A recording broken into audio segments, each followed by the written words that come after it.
Welcome to the Wholesaling Inc. podcast, America's #1 podcast for new real estate investors, where we know that finding discounted properties is the most proven path to financial freedom.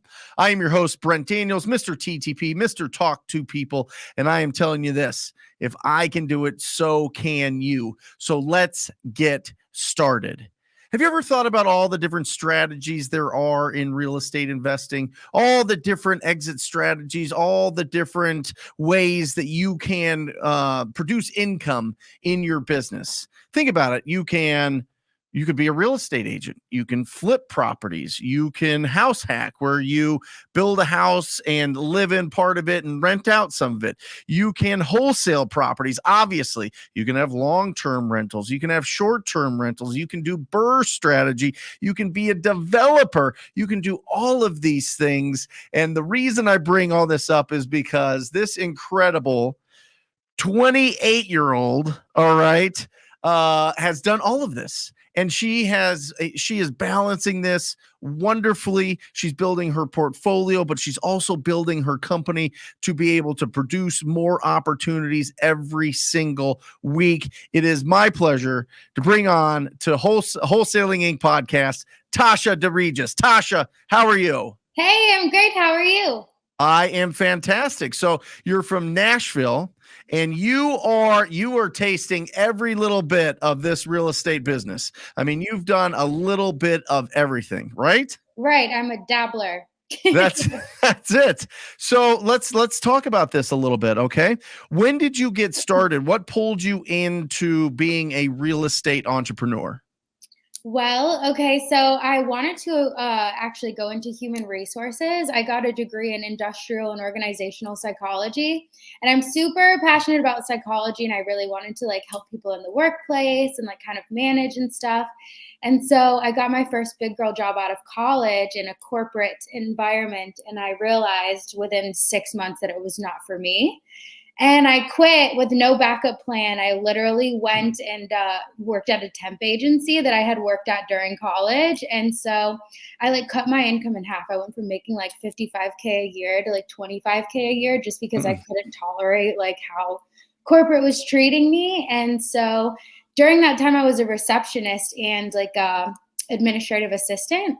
And I had a lot of free time because I'm very good at time management. So I would power through my tasks, and then I would read a book or research stuff on Google. And I was just obviously I'm not going to do this forever. I want to find a way to work for myself, because working for other people just isn't for me. Right. And so I read the book 1, 2, 3 Flip by Jay Scott. And 3 weeks later, I closed on my first flip. And it went really well. So I was like, well, I'm never going to stop. I'm going to do real estate investing forever. So walk me through that. So you're sitting there as a receptionist out of college, 22 years old, 6 years ago from this recording. And you say time management. I just say that you're wildly productive. So you're getting everything done. You're quick with it. You're getting everything done. You're actually working. And then you've got this time to be able to do that. What was the feeling of that job? Was it just feeling like, you know what, they have all the control and I can't control what's going on here? You just this doesn't make me happy. It's not fulfilling.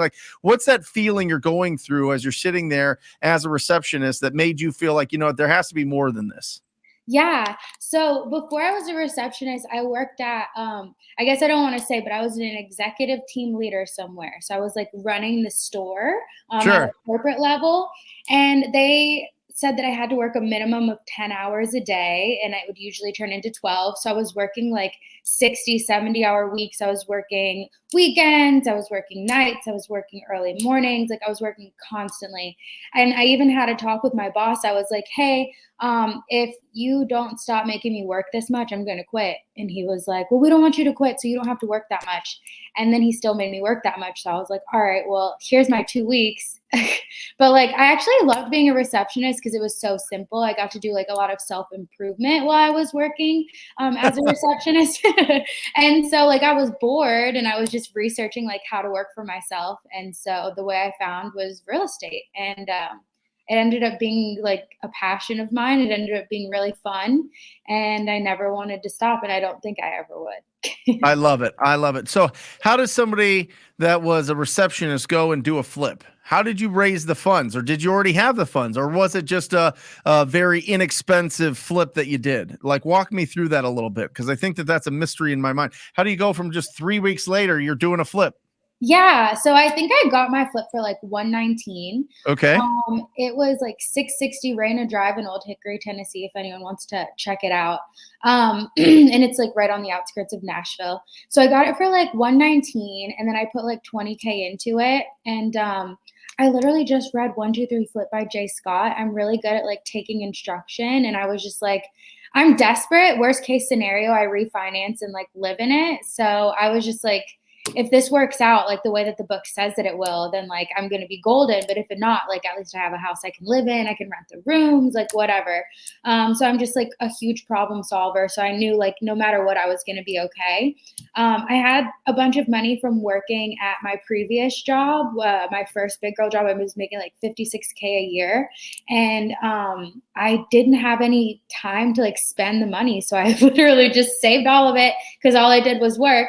And so I had like 12K that I could put down towards it. And I got a hard money loan. And it was like one of the like beginner loans. So it was like super expensive, but yeah, it was worth it. That's it. You weren't scared. You weren't frightened. You weren't like, oh no, what is hard money? Oh no, I don't want to, get into this high interest debt. And what happens if it doesn't work out and I have to refinance this and I don't have, I assume you kept your job, right? But you weren't there for 2 years. So how do you even get a conventional loan? I mean, this is scary stuff, right? Weren't you scared? No, I wasn't. I wasn't scared at all. I just like really wanted to do it. So here's what I always ask myself before I take a risk. First of all, like I make an educated like assessment of the situation. So it's an educated risk. It's never just like all out. Like I have no proof that this will actually work. So I made an educated risk. And then I asked myself like, what's the best case scenario and what's the worst case scenario? Like worst case scenario, okay, I'm just starting out. I'm like 22 years old. I have essentially almost no credit. I have like 12K. It didn't take me that long to make it. I could always make it back. Like if I have to like go bankrupt on this thing, like who cares? At least I'm like learning. At least I'm trying it out. I have all these different exit strategies that I can use so that I wasn't scared. You are incredible. I'm telling you. Well, and then look at this. So I wrote this down. We talked about it before we hopped on. 25K flip, right? That's what you made on it, right? Yeah. And then you went, and the next year you did 60K. Following year you did 80K, and then you jumped up. You found the world of wholesaling, and we started working together. And you went from 80K to 360 in 2021, right? And you're already at almost $250,000 in the first 100 days or so of 2022, right? I mean, you are just on fire. I mean, you're constantly building. But I think this is a testament. The reason I bring that up is not like to brag for you type of thing, although it's definitely worthy of bragging. That's incredible. It's more to show like if you go and you have confidence that, you understand what the worst case scenario is, and you go understanding that no matter what, win or lose, when it comes to, producing income, you're going to learn. Yeah, experience, right? Yeah, so I literally lost money. I lost all the money I made on my first flip, on my second flip. And then I was just thinking, I was like, you know what, like God, the universe, like will give it back to me on my next one, because I kind of got swindled by a contractor. And I was like, this is my fault. Like, I'm just going to do better next time. So the next one I closed on actually was like a twofer. So it was like an estate, and it was the lot next door along with the house. And so I sold the lot next door for like 30K. And then I sold the house for, I profited like 40K on the house. So like I made back what I lost, and I didn't give up. So that's it. That's the thing. Over a long enough period of time, you always win.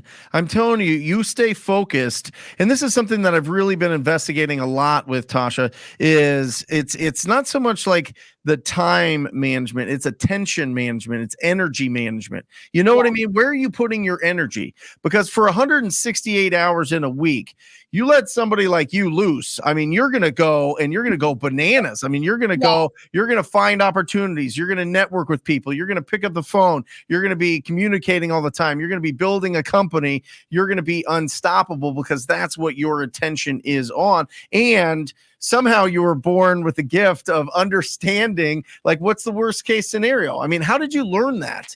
Like, this is blowing me away that at 22, you're like, well, worst case scenario is I lose the 25K I have saved up. That would be devastating to me at 22 years old. And you're like, well, whatever, I'll learn. Like, where did you learn that from? Where does that come from? I have no idea, but like I ended up reading a book a couple years later. It was right before I quit my job to like go full-time in real estate. Yeah. I was like in it for about 2 years, maybe a year and a half before I was like, okay, like I want to figure out like if I can just quit and go get my real estate license and then I could double my income because I'll be saving money on real estate fees. And so I actually ended up reading a book called The 4-Hour Work Week. Yep. And it talked about that concept. And I was like, that's how I think. So it was like just reconfirmation to like go all in. But yeah, I have no idea where I learned that. I think I'm just like I'm very good at educated risk taking. And like from a very young age, I mean, I had to pay my phone bill. I had to buy my car. I worked 2 jobs in high school. Like I wasn't ever like just given everything.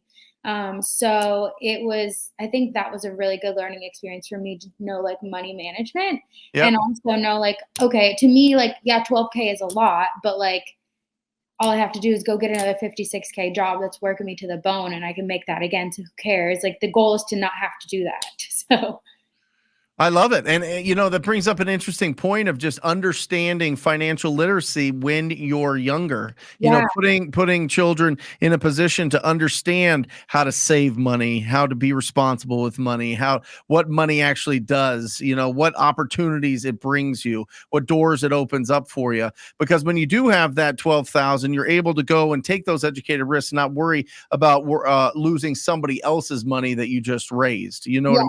Even if you can at that point. So you kept your job for 2 years while you're doing your flips.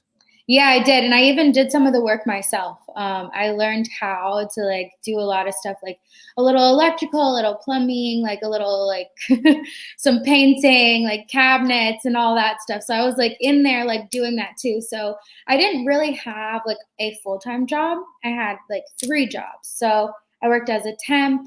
On days that I could, they would just call me up for like short-term jobs. I worked at night. I had a job with a company called rinse.com. I don't know if they're still around, but I really loved it. I was a recruiter for them. And then on the weekends, I was a brand ambassador for like Dos Equis and Heineken.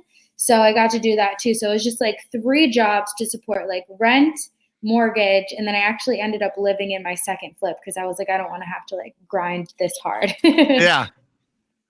Love it. When did you start expanding? When did you go full time? That was 2 years afterwards? Yeah. So 2 years into my real estate journey, I had flipped about 4 properties and I think I was working on my 5th.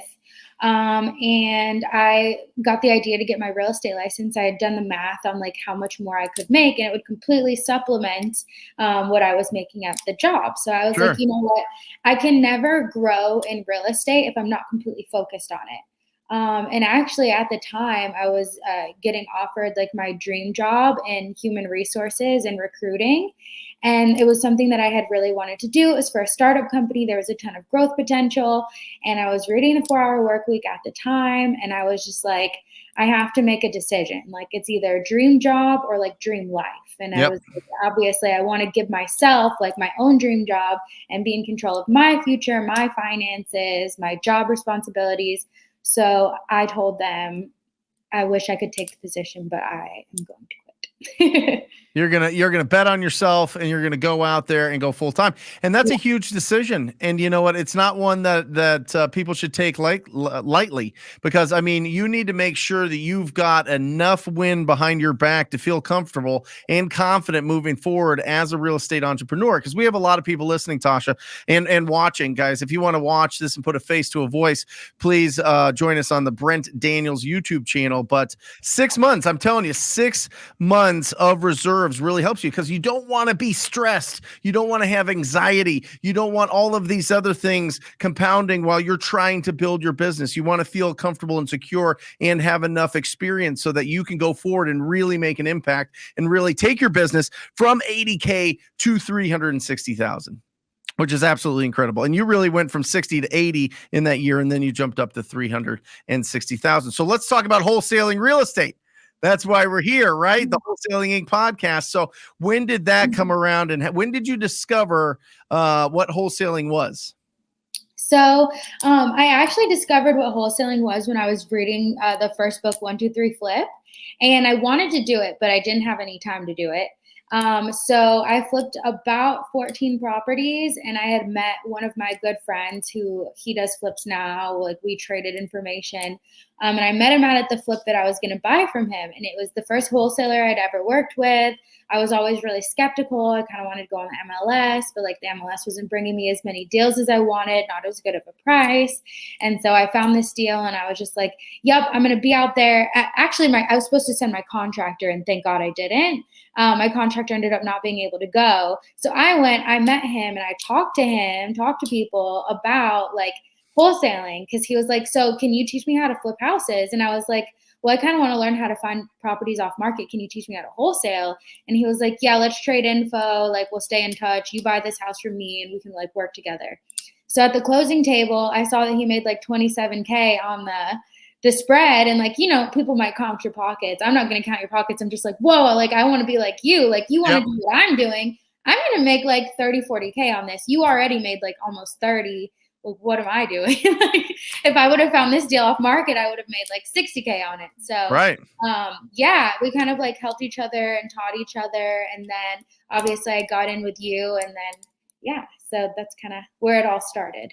That is awesome. So it's really interesting that you saw it at 27,000. It took me seeing 3 deals worth 92,000 to figure out what the heck was going on with wholesaling. So at least you found it a lot earlier. So are you reading a lot of books? Is this something that's normal? Are you implementing a lot of the things that you're reading?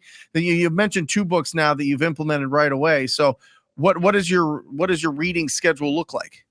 So I used to read, and now I do podcasts more. Yep. I listen to like obviously Wholesaling Inc. I listen to Bigger Pockets. I listen to like stuff like that. And yeah, I'm more of a listener nowadays just because I'm so active. Like, I can't sit still for too long. So I literally just like pop in my earbuds at the gym, or like in the car, or like on a walk with my dog, or in the shower. My hair, I take like literally an hour to deep condition. So I like put it on like a podcast or something. But like that's where I do most of my learning these days. And then talking to people, like I go and like most of my friends do wholesaling too. Like, I have a pretty big network of friends that I met doing this business. So I ask them tons of questions all the time. And I even had like pre-COVID, I had like a little meetup going on that we would all go to, and they're all like around my age too. So it was good to really get to hang out with people with similar interests and same path. I love it. It's so critical. You know, those people end up being your squad. You know, those people end up being on your personal board of directors. You want people that are out there doing amazing things, being really proactive, having big goals, and actually taking action to hit those big goals. And I've seen it here in Phoenix. I mean, we've got a lot of the quote unquote gurus or coaches or coaching companies based out of Phoenix, but we all started as, you know, just individual guys going out there knocking doors and making calls and then expanding. So everybody listening to this, listen to what Tasha's doing. Get your squad, find the people in town that are doing this business and be surrounded by it, because nothing is worse than feeling like you're on an island all by yourself out there, just hoping to get some deals and hoping that your family's going to support your decision to do this crazy business called wholesaling real estate. So Tasha, let's break down a deal. Let's break down a big, juicy deal. I want to know where you found it. I want to know what strategy, if you wholesaled it, if you flipped it, if you developed it, whatever you want to talk about. I want to break down a deal so that everybody can get the nitty gritty on how you find your opportunities. Okay. So I have 2 deals in mind. Should I tell you both of them? Yeah, let's go for both. Okay. I love it. Okay, so my first one that I'm going to talk about is my favorite so far because I've got like $0 into it and not a ton of time. So I had a property that I cold called for someone because he wanted to purchase that property, and he didn't want to pay the price that the seller was asking for it. Mm-hmm. And I told him, I said, hey, this is a great price. It's only going to go up. Like, you literally own the lots next door. Like, you have got to go for this deal. Like, it's going to be, so it's zoned CS residential, which means you can put short-term rentals on it here in Nashville because we have a lot of restrictions. Short-term rentals in Nashville are big. We've got a big vacation market. We're the second like biggest bachelorette party city in the US next to Vegas. So Vegas, Nashville. And so it's just really big to be able to have short-term rentals to develop. And he was like, no, it's not worth it to me. Like, blah, blah, blah. I'm not going to use it for that. So I was like, okay. So then I came across another investor and he was like, hey, like, I'm looking for a short-term rental, like development or whatever. If you ever come across one, let me know. We can partner. I know how to syndicate. I've got a great builder, blah, blah, blah. And I was like, ding, like that works out for me. So I was like, okay, well, let me double check with my investor, make sure that he doesn't want to make an offer on this property at the asking price. Let him know that we're probably going to go under contract with someone else. And so I talked to him about it. He was like, no, it's fine. I don't want it at that price. So I was like, all right, we got ourselves a deal. So I told him, I said, I want to partner on it. I want to be able to list it. I want to be like fully involved. Like, I'm not going to charge you a wholesale fee. I just want a percentage. And so we worked it out to where, so you can build 20 units. It's probably going to be like a $5 million sale, probably more, because 5 years will pass before they actually sell it. We're going to rent them, Airbnb, VRBO, short-term rent them for like 5 years to just kind of like buffer ourselves for taxes and whatnot. Sure. And so $0 in, probably like 2 hours total of my time, like skip tracing and talking to the seller a few times. And it's going to be 10% for me on the rents, and then 10% on the sale. And then if we list it on the market instead of pre-sale it, I get to list it for 4%. So I'm ringing the bell for that. That is incredible. Here we go.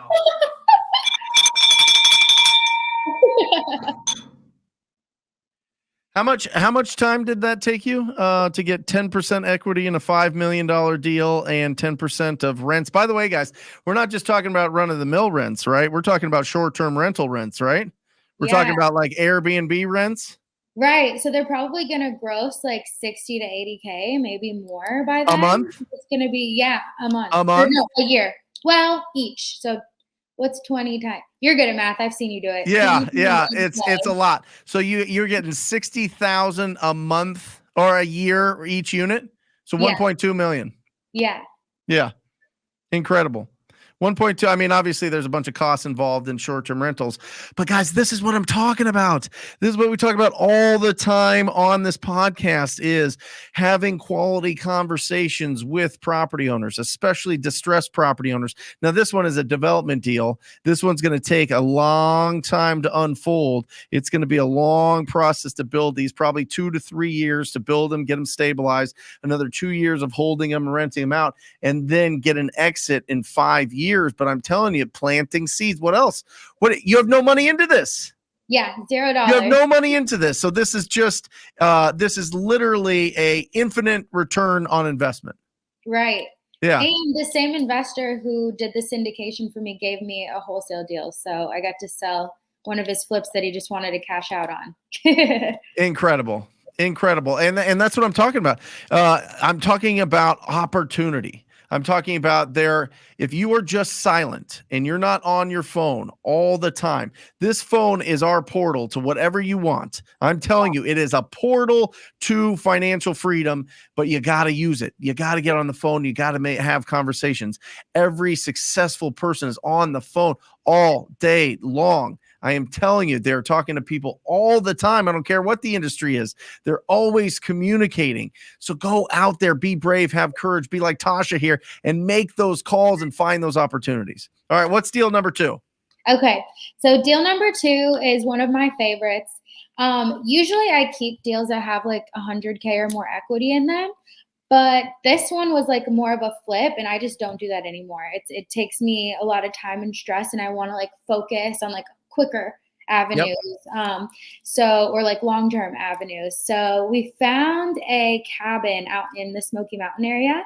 And it was something that someone lived in. It was an estate. There was like 6 sellers involved.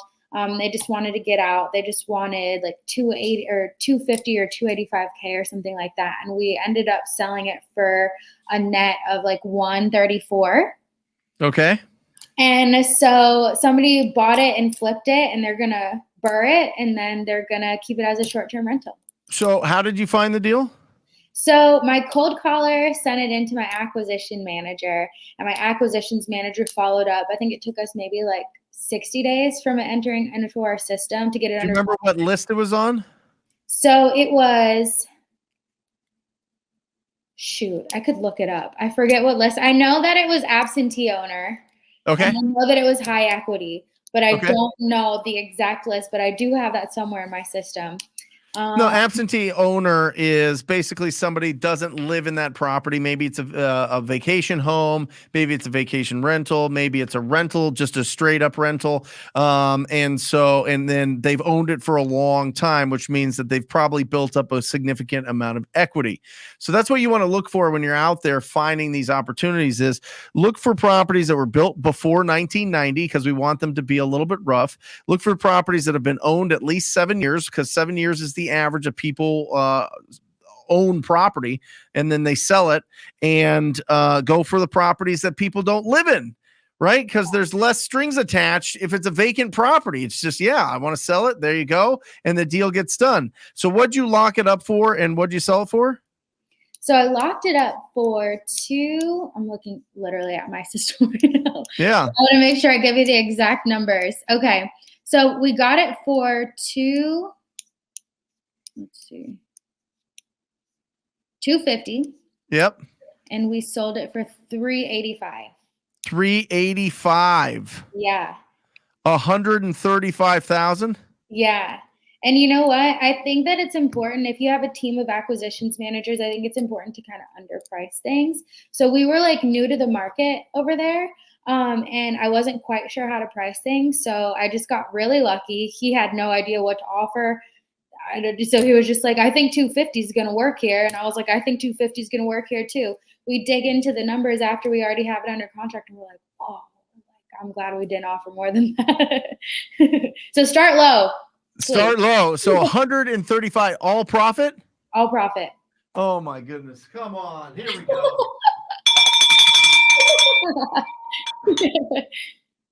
From one call. Yeah, from one call. Absolutely incredible.